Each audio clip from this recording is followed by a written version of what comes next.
छंदसामपि मंगलानाम च कर्तारो वंदे वाणी विनायको। वंदो गुरुपद कंज कृपा सिंधु नर रूप हरि, महामोह तम पुंज जासु वचन रवि कर निकर। सुजन समाज सकल गुल खानी, करहु प्रणाम सप्रेम सुवानी। कथा हमें कब सुनने के लिए मिलती है? जब हमारे कोटि जन्मों के पुण्य जागृत होते हैं, और उससे भी जब ज्यादा हमारे पुण्य अर्जित होते हैं तब हम कथा करा पाते हैं। तो बहुत सारा धन्यवाद कथा आयोजक के लिए, जिनने इतनी सुंदर कथा हरसिद्धि माता के प्रांगण में आयोजित करवाई।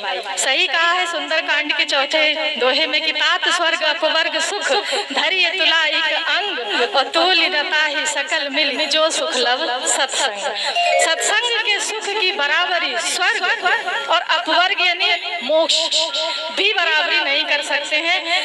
थोड़े से सत्संग का जो सुख हमें मिलता है, ये भी उस चीज को अपन तौल नहीं सकते, उसकी बराबरी कभी नहीं कर सकते हैं।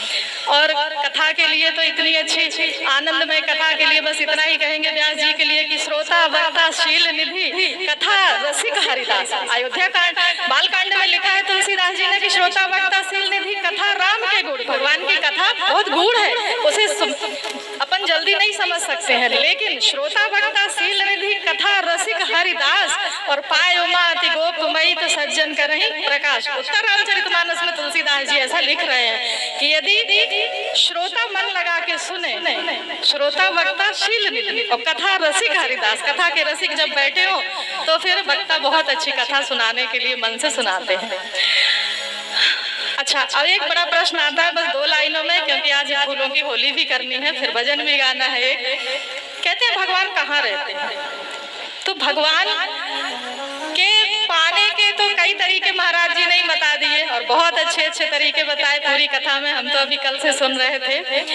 तो अगर हम रामचरितमानस उठा के देखें तो उसमें अयोध्या कांड में 127 से 130वें दोहे तक मात्र 3 दोहों में ही भगवान कहाँ रहते हैं 14 स्थान बताए गए हैं। उसमें पहला कहा गया है कि जिनके श्रवण समुद्र समाना, और कथा तुम्हारी सुभग सरी नाना, और भरे ही निरंतर हो ही न पूरे, तिनके ही तुम कहूँ ग्रह रूरे।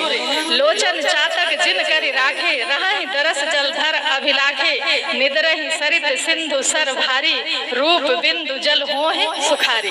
जिनके हृदय सदन सुखदायक, बसहु सदा सिय सह रघुनायक, जस तुम्हार मानस विमल हंसन जीहा जासु, और मुक्ता हल गुणगन चुने राम बसहु हे तासु। ऐसे 14 स्थान भगवान ने अपने रहने के लिए बताए हैं।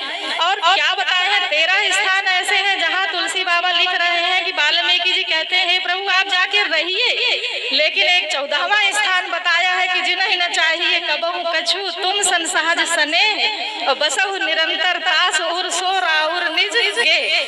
यहाँ सब जगह क्या कह रहे हैं कि सब कर मांगे एक फल, राम चरण रति होय, तिनके मन मंदिर बसहु सिय रघुनंदन दो। हे प्रभु आप जाके उनके मन में रहिए, लेकिन जिसको कुछ नहीं चाहिए, जिन्हें न चाहिए कबहु कछु तुम सन सहज सने, और बसहु निरंतर तास उर सो राउर निज गे। वो आपका घर है, वहाँ जाके आप रहिए, वहाँ रहने की जरूरत नहीं है, वो आपका बना बनाया घर है। और भगवान कितने उदार हैं, बार बार महाराज जी बता रहे थे।